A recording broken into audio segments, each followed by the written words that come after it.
وكره إلينا الكفر والفسوق والعصيان ونشهد أن لا إله إلا الله وحده لا شريك له ولا خالق إلا الله ولا مالك إلا الله ولا محيي إلا الله ولا مميت إلا الله ولا ماجد إلا الله ولا راشد إلا الله ولا رازق إلا الله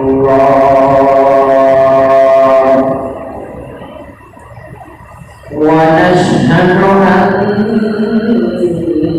أن سيدنا وسندنا ونبينا وحبيب ربنا وطبيب قلوبنا وطبيب قلوبنا ومولانا محمدا عبده ورسوله صلى الله عليه وعلى آله وصحبه وبارك وسلم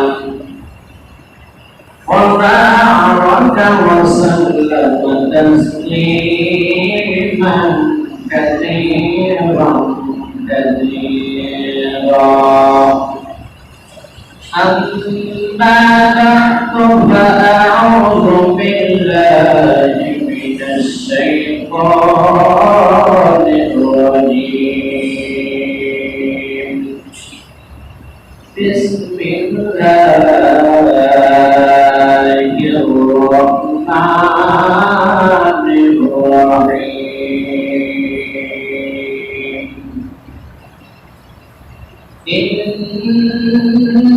إنما المؤمنون الذين إذا ذكر الله وجلت قلوبهم وإذا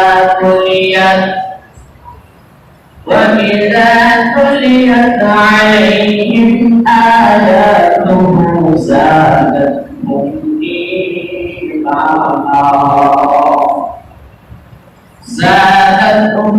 إيمانا وعلى ربهم يتوكلون وقال النبي الأمي الصادق المصدوق صلى الله عليه وسلم لا يقبل الله دعاء من قلب غافل أو كما قال عليه الصلاة والسلام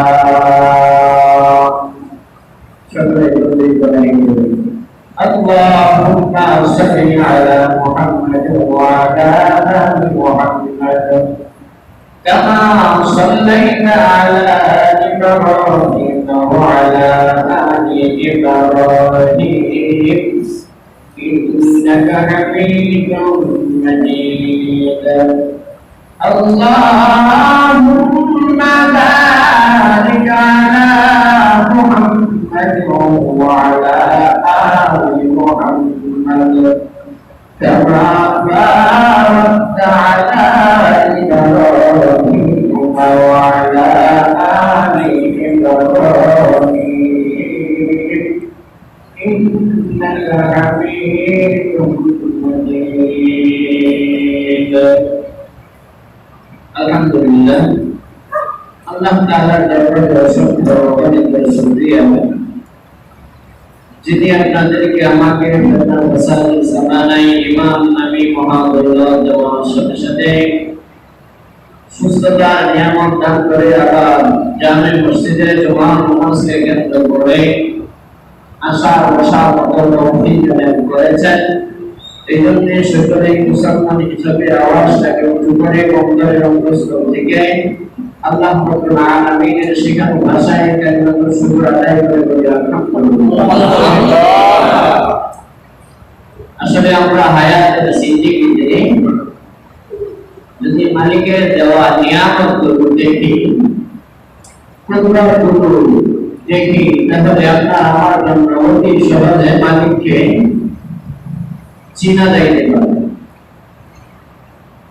কিতাবের মধ্যে লেখেন, তাফসীরের কিতাবের মধ্যে আসছে, রাইস মুফাসসিরিন আব্দুল্লাহ ইবনে আব্বাস রাদিয়াল্লাহু আনহু বলেন, এই পুরো পৃথিবীটা একটা মাছের পিঠের উপর রয়েছে। ওই মাছ একটা সমুদ্রের উপর রয়েছে। আর মাছটা কত বড়, তাফসীরের কিতাবে লেখেন, মাছের মাথা আর লেজ দুইটা সমন্বয়ে এত বড় যেটা আল্লাহ রাব্বুল আলামিনের আরশটা ছুঁয়ে আছে।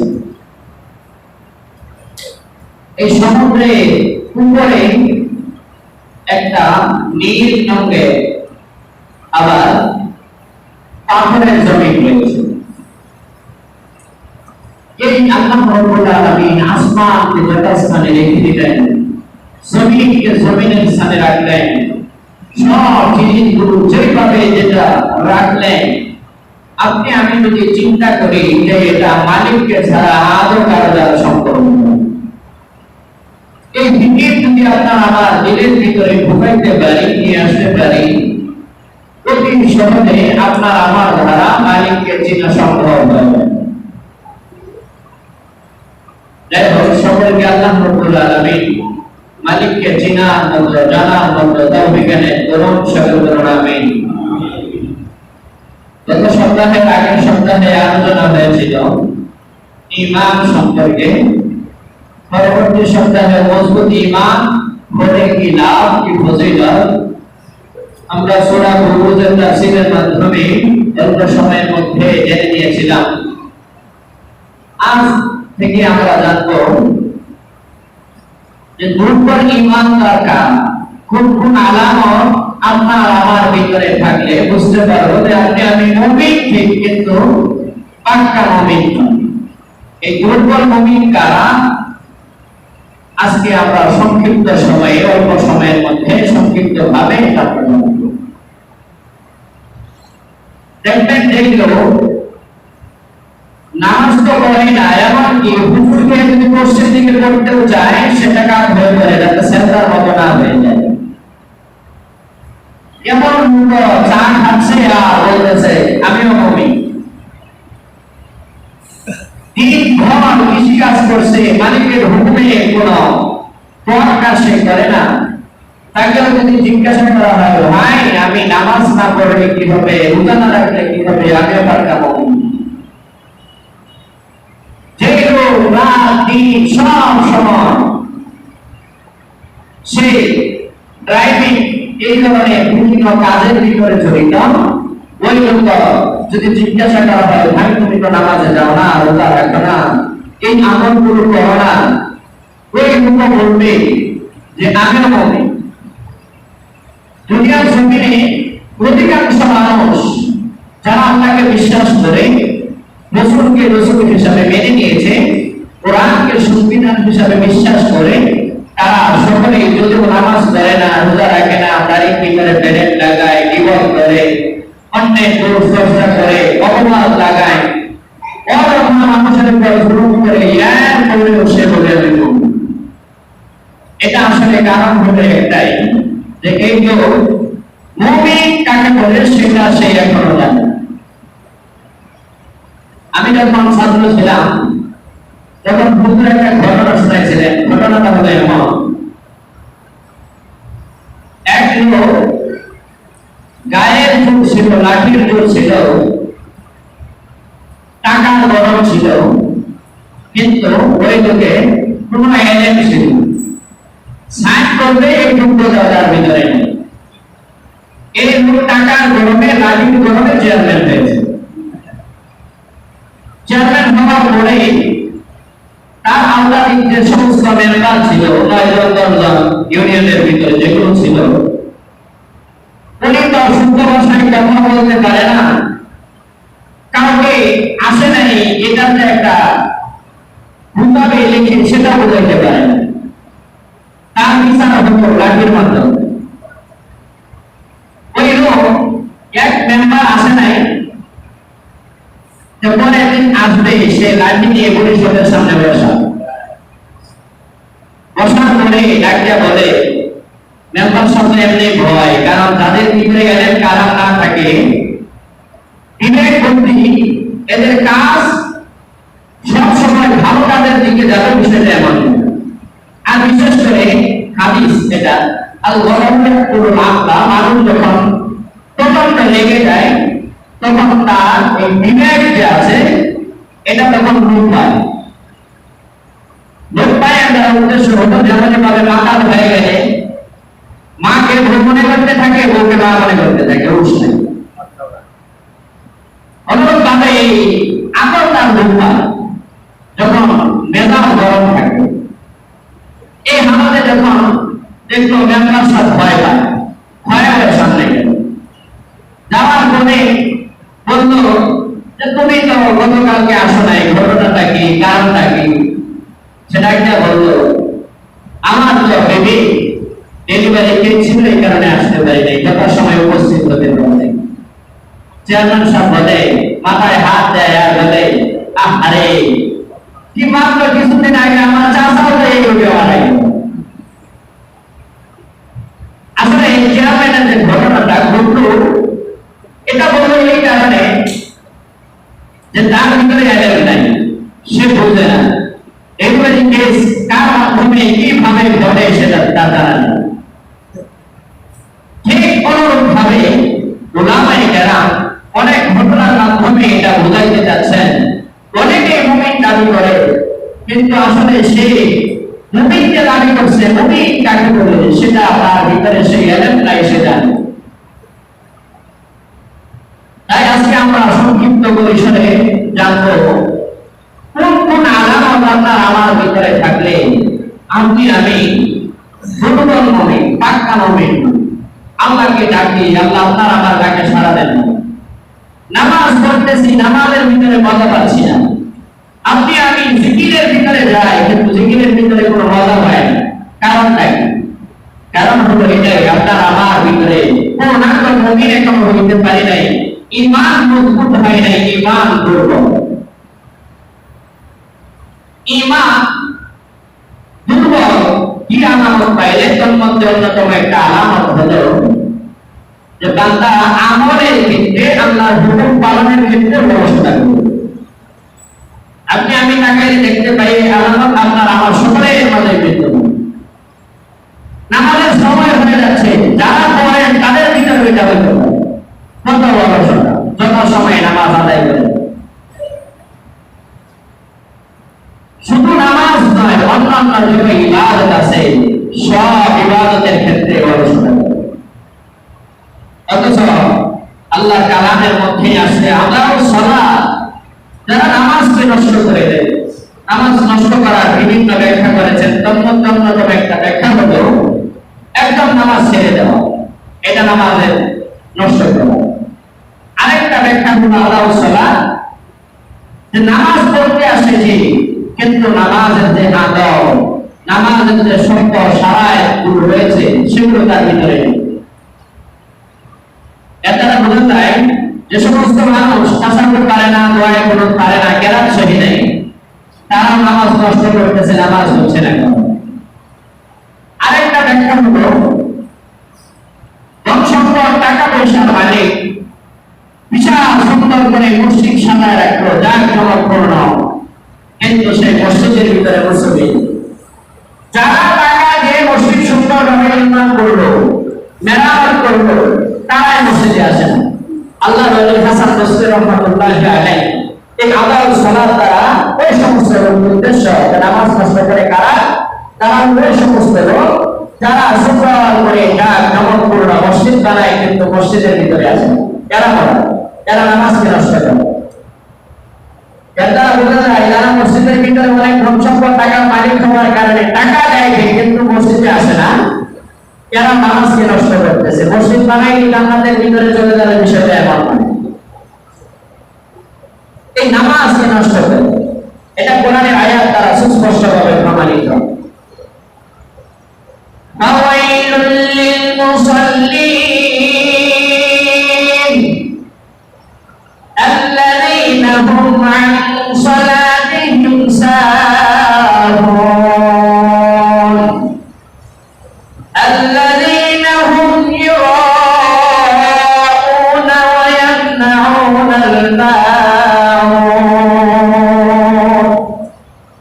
আল্লাহ বলেন, যারা এই নামাজের ক্ষেত্রে গফলতি করে, উদাসীনতা দেখায়, এটা অন্যান্য আমলের ক্ষেত্রে হইতে পারে, রমজান মাসের রোজার ক্ষেত্রে হইতে পারে, যাকাতের ক্ষেত্রে হইতে পারে, হজ করার মতো তার সামর্থ্য আছে, যদি হজ না করে গফলতি করে ঈশার সময়কে, তার ব্যাপারে যারা নামাজের ক্ষেত্রে অন্যান্য আমলের ক্ষেত্রে উদাসীন হয়, এই ওয়াইলের ব্যাখ্যায় মুফাসসিরিনে কেরাম বলেন, এটা স্বতন্ত্র একটা জাহান্নাম, এটা মুরাদ, অথবা এটা জাহান্নামের ভিতরে একটা অংশ, একটা উপত্যকার নাম। তাদের জন্য ওয়াইল নামক জাহান্নাম রয়েছে, যারা এই নামাজের ক্ষেত্রে, যাকাতের ক্ষেত্রে, রমজান মাসের রোজার ক্ষেত্রে, রাসূলের সুন্নাতগুলো পালনের ক্ষেত্রে, হজ পালনের ক্ষেত্রে অলসতা করে, পিছপা হয়ে থাকে। আমল করে, আমল ছেড়ে দেয়, বিষয়টা এমন নাই, করে কিন্তু অলসতা দেখায়। তাদের ব্যাপারে কোনো হুমকি, তাদের জন্য ওয়াইল নামক জাহান্নাম রয়েছে। এর দ্বারা বোঝা যায়, আমলের ক্ষেত্রে যদি গাফলতি করে, ওই গাফলতি করার কারণেও বান্দা জাহান্নামে যেতে হবে। আমল না করলে তো যাবে, আমল করে কিন্তু গাফলতি করে, এরপরে ওই বান্দাকে জাহান্নামে যাওয়া লাগবে। এই জন্য আমি এখন চোখ দুইটা বন্ধ করলে বুঝতে পারবো যে আপনার আমার ভিতরে আমলের ক্ষেত্রে গাফলতি আছে কিনা। যদি থাকে তাহলে বুঝতে হবে আপনার আমার ঈমান পূর্ণাঙ্গ নয়, দুর্বলতার। আমি দুর্বল মুমিন, আপনার আমার ভিতরে আলামত আছে।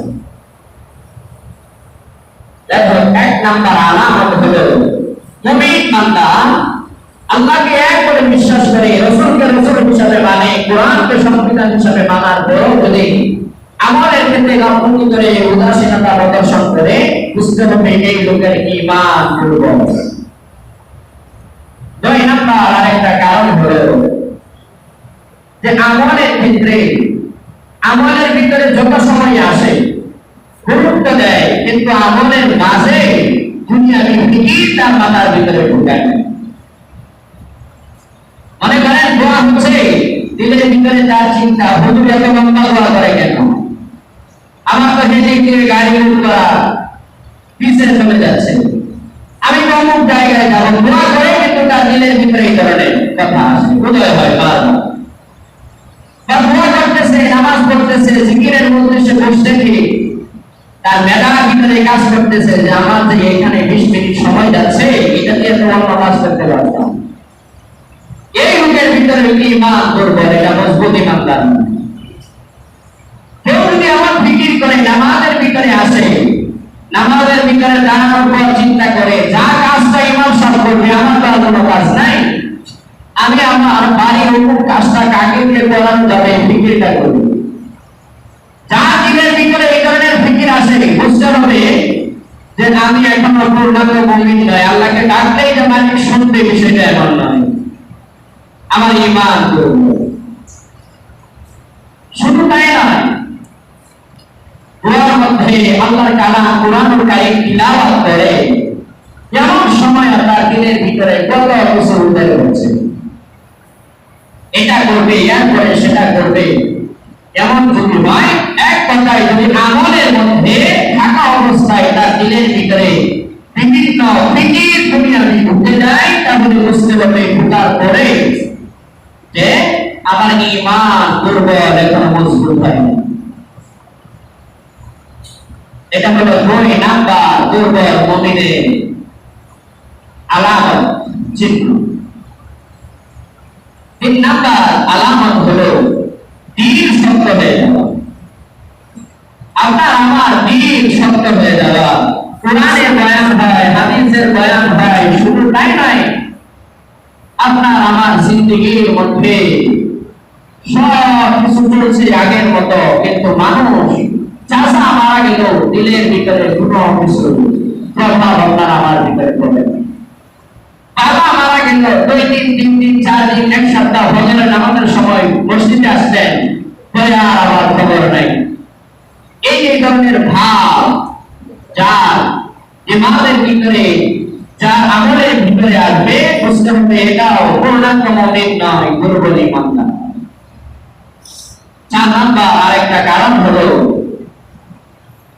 যে কোরআনের প্রভাবে প্রভাবিত না হওয়া। কোরআনের বয়ান শুনবে, আজ তো মানুষ এমন ভাবে বয়ান শুনে ঠিক, কিন্তু বয়ানের প্রভাব হয়। বুঝতে হবে আপনার আমার ঈমান দুর্বল ঈমান, এখনো মজবুত হয়নি। কারণ এই কোরআনের প্রভাব পড়বে, এটা কোরআন দ্বারা, হাদিস দ্বারা, ঘটনার মাধ্যমে প্রমাণিত। অথচ আজ মসজিদের মধ্যে প্রত্যেক দিন জুমার সময় বয়ান হয়, কাস্তের বয়ান হচ্ছে, জিকিরের মজলিসের মধ্যে বয়ান হচ্ছে, বিভিন্ন মসজিদের মধ্যে বাৎসরিক ভাবে ওয়াজের মাধ্যমে বয়ান হয়, মোবাইলের মধ্যে বয়ান আছে। এরপরও কোনো প্রভাব তার ভিতরে নেই। আগে যেমন ছিল তেমনই। আগে নামাজ পড়তো না, এখনো নামাজ পড়ে না। আগে যে হালাতে ছিল দাঁড়িয়ে রাখতো না, এখনো দাঁড়িয়ে রাখে না। আগে যেমনই ভাবে সুদ খাইতো, এখনো খাচ্ছে। আগে যেমনই ভাবে ঘুষ খাইতো, এখনো খাচ্ছে। তার ভিতরে কোনো পরিবর্তন নাই। বুঝতে হবে এটা দুর্বল মুমিন, এখনো পাক্কা ইমানদার হতে পারে। কোরআন তাআলার প্রভাব হয়, এটা স্পষ্টভাবে প্রমাণিত। এক বুজুর্গ বাদশার দরবারে গেলেন।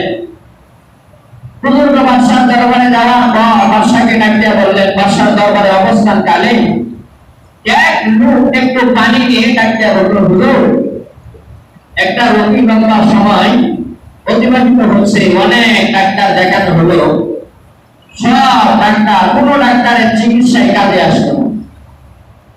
আপনি তো কোরআন জানেন, কোরআন পড়ে একটু ফুট দিয়ে দেন, হতে পারে ভালো হয়ে যাবে। আল্লাহর ওলি বাদশার উপস্থিতিতে কোরআনুল কারীমে আয়াত তিলাওয়াত করে ফুট দিলেন আর বললেন, যে রোগী হোক, আল্লাহ চাহে তো আল্লাহর কালামের বদৌলতে এর প্রভাবে রোগ সুস্থ হয়ে যাবে। আর আসলে কোরআনের মাধ্যমে খাঁটি দিলওয়ালা আল্লাহর সাথে যাদের সম্পর্ক ভালো, এরা যদি চিকিৎসা করে ভালো হয়, এটা নিশ্চিত। বড় মসজিদের বড় হুজুর, যিনি এখনো জীবিত আছেন, এক লোক কাজে বলেন, এই লোক ঢাকা সহ অন্য রাষ্ট্রে ক্যান্সারে অনেক চিকিৎসা করাইছে। সব ডাক্তার বলে দিয়েছে এই লোক আর দুনিয়ার জমিনে বেশি দিন বাঁচবে না, যা খাওয়ানো তাকে খাওয়ানো। হুজুর মাহফিলে যাওয়ার পরে হুজুর থেকে এই ঘটনা বয়ান করে আত্মীয় স্বজন কান্নাকাটি করে বলল যে, হুজুর, আপনি যদি একটু পানি পড়া দিতেন, হতে পারে এই অবস্থা ভালো হইতে পারে, আমাদের তো আর চিকিৎসা আর কোথাও নেওয়ার সুযোগ নেই। যাই হোক, হুজুর সাহেবুল কাশ মালিকের সাথে ভালো লাগার সম্পর্ক ভালো, উনি পানির ভিতরে কি করে যেন ফুট দিলেন, মাত্র কয়েকদিনের মধ্যে এই ক্যান্সারের রোগী ভালো হয়ে গেল। রোগী সুস্থ হয়ে হুজুরের দরবারে আসলেন, আর আসার পরে হুজুরকে বললেন যে, হুজুর, আপনি যা চান তাই আপনার জন্য আজকে বরাদ্দ করা হবে। অনেক বড় টাকার মালিক, ধন সম্পদের মালিক। হুজুর বললেন, আসলে আমার নিজস্ব ভাবে কিছু দরকার নাই, যদি তুমি চাও কিছু দিতে, তাহলে মাদ্রাসা যারা এতিম সন্তান আছে, গরিব, তাদের জন্য বরাদ্দ করতে পারো। যাই হোক, এখান থেকে আমরা আপনাদেরকে বোঝানোর উদ্দেশ্য হলো যে কোরআনের প্রভাবে প্রভাবিত হয়। কোরআন দ্বারা চিকিৎসা করলে সেটা যত উপযুক্ত ব্যক্তির মাধ্যমে ঢুকতে হয়, তাহলে সেটা প্রভাব বিস্তার করে রোগীর ক্ষেত্রে যদি রোগ ভালো হয়, অন্য কোনো কর্মেও যদি হয়, তাহলে সেই কর্মে সফলতা দেখবে। ওই বাদশার সামনে যখন ওই আল্লাহর ওলি পানির ভিতরে ফুট দিয়ে বললেন যে, পানি নিয়ে যাও, সুস্থ হয়ে যাবে। এই পানিটা যে ব্যক্তি আশ্রয় নিয়ে গেল, বাদশা ডাক দিয়ে বলল, এই আপনার কালাম করে হুকুম দিলেই কি ভালো হয়ে যাবে? এত ডাক্তার বিভিন্ন রাষ্ট্র থেকে চিকিৎসা করানোর পরেও কোনো ওষুধের কাজে আসবে না, এই পানি ফুটে কি করবে?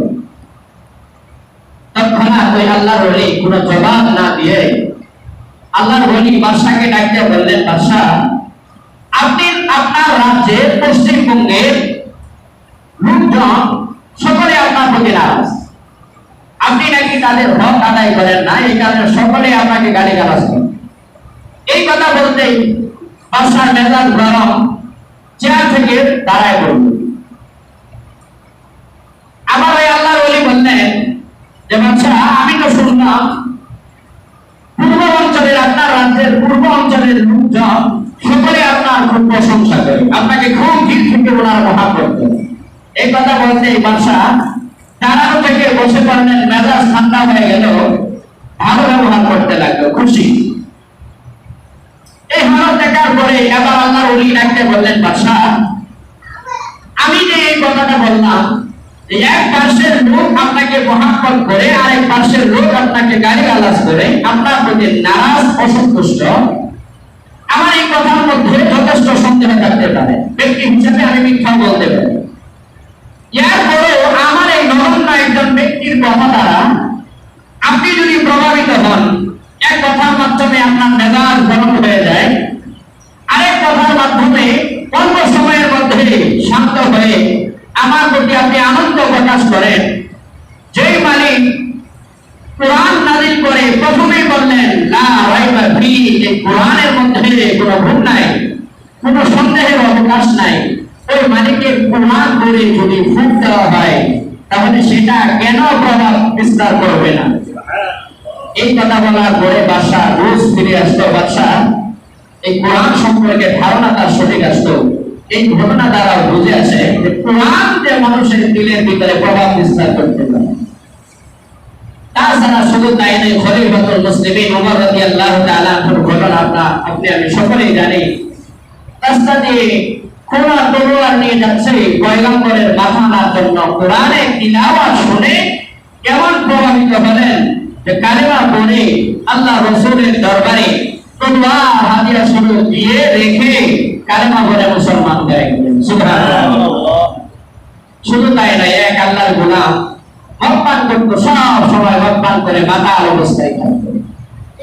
এই আল্লাহর গোলাম মাতাল অবস্থায় থাকতো। একদিন রাস্তার ভিতরে তাকায় তাকায় দেখলেন যে রাস্তার মধ্যে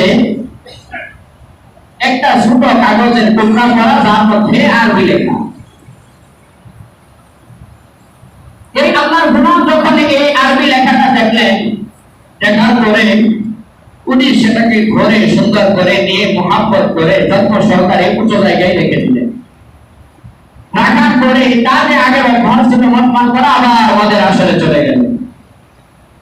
এই কোরআনের প্রভাব কেমন সে তিলাওয়াত শুনে নাই, শুধু ছোট্ট একটা আয়াত বিসমিল্লাহির রহমানির রহিম, এই আয়াতের টুকরা সে নিয়ে মহাব্বত করে উঁচু জায়গায় রেখে দিল।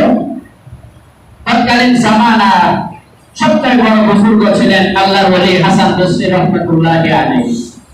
ইলহামের মাধ্যমে আল্লাহর ওলিকে জানায় দিলেন, হে আল্লাহর ওলি হাসান বসরি, তুমি যাও অমুক মদের আসরে, যা দেখো আমার একজন ভালো বান্দা আছে, তাকে তুমি তওবার জন্য ডাকো, তার জন্য আমি আল্লাহ হেদায়েতের দরওয়াজা খুলে দিলাম। আল্লাহর ওলি হাসান বসরি রাহমাতুল্লাহি আলাইহি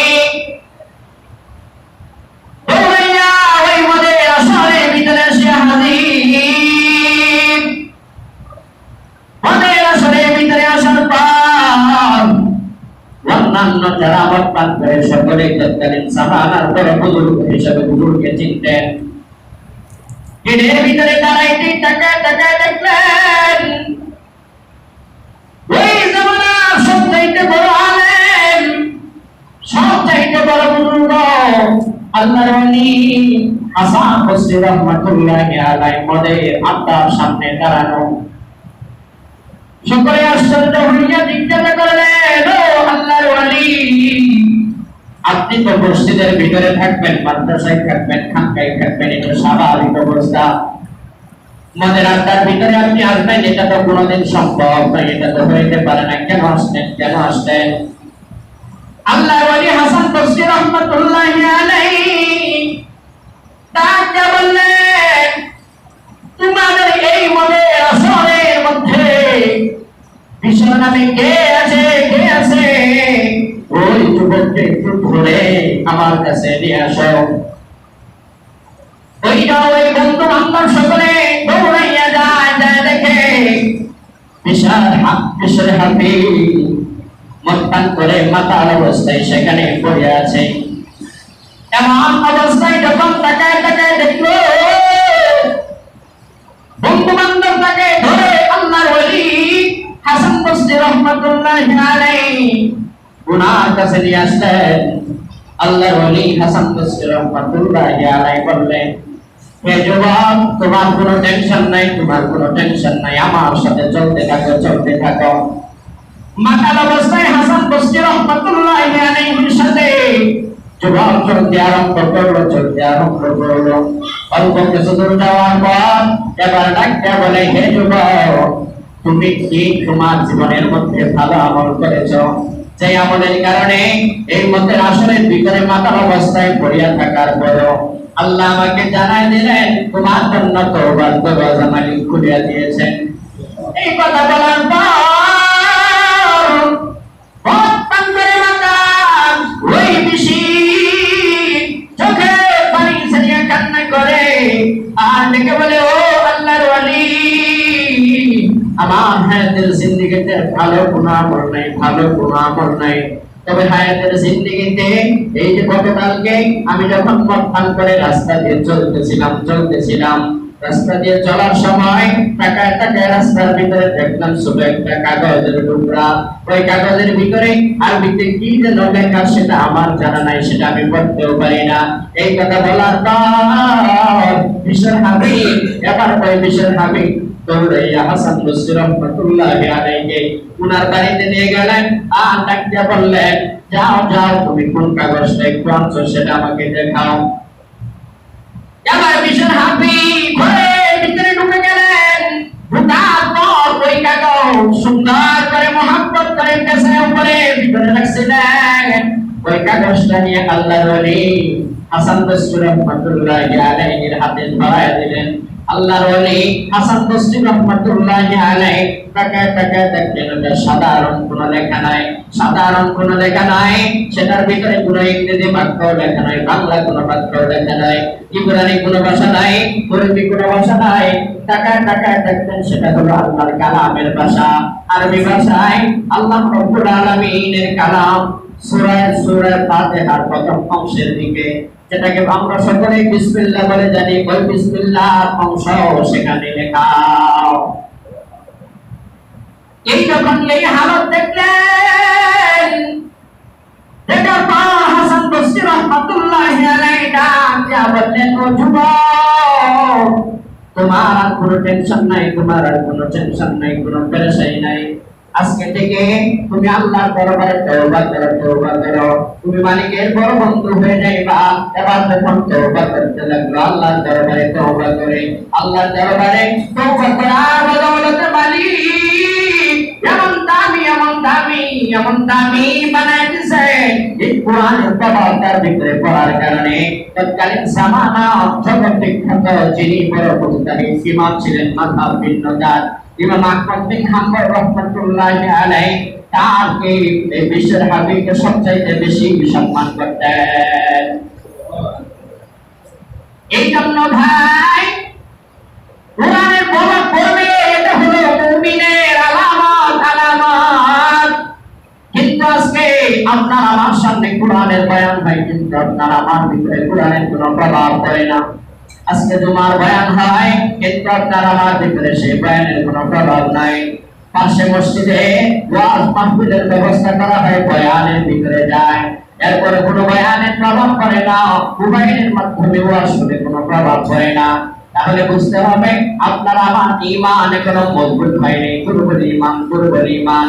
আরেকটা দুর্বল ঈমানের আলামত হলো আপনার আমার হায়াতের জিন্দেগি পাওয়ার পরে আপনি আমি যদি জিন্দেগি পাওয়ার পর হারাম থেকে আপনি আমি যদি বাঁচতে না পারি, এই ভাই গুনার কাজ যদি ছাড়তে না পারি, আপনি আমি যদি টিভির পর্দার দিকে তাকাই, আপনি আমি যদি সুদ খাই, ঘুষের খাতার ভিতরে নাম লেখাই, আপনি আমি যদি ব্যবসায় ঝামেলা করিয়া অল্প সময়ের মধ্যে অনেক ধন সম্পদ টাকা পয়সার মালিক হয়ে যায়, বুঝতে হবে আপনি আমি যদি আল্লাহকে এক বছর স্বীকার করি, আপনি আমি রসুলকে রসুল হিসাবে মেনে নেওয়ার পরে, কোরআনকে সংবিধান হিসাবে মানার পরে, বুঝতে হবে আপনি আমি এখনো পূর্ণাঙ্গ মুমিন হতে পারি নাই।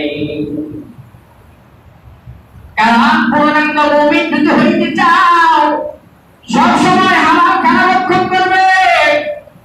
এ ভাই, হারামের প্রভাব হলো হারামের প্রভাব। আপনি আমার যদি পেটের ভিতরে হারাম ঢুকিয়ে যায়, ওই হারাম লম্বা সময় পর্যন্ত আপনি আমাকে সব সময় দিলের ভিতরে গুনার কাজ করার জন্য আগ্রহ করে দিবে। আর যদি বান্দা সব সময় হালাল খায়, নামাজ পড়লে মজা লাগবে, কোরআনের বয়ান শুনলে মজা লাগবে, উলামায়ে কেরামের চেহারার দিকে তাকাইলে তার ভালো লাগবে, মসজিদের মুয়াজ্জিনের সাথে কথা বললে ভালো লাগবে, ইমামের সাথে কথা বললে ভালো লাগবে। কিন্তু যদি বান্দার পেটের ভিতরে হারাম থাকে, কবরের ভিতরে যদি হারাম ঢুকিয়া যায়, ওই বান্দা কোরআনের বয়ান শুনবে তার ভালো লাগবে না, মসজিদের ইমামের সাথে কথা বলবে তার ভালো লাগবে না, বয়ান শুনবে তার ভিতরে কোনো প্রভাব বিস্তার করবে না।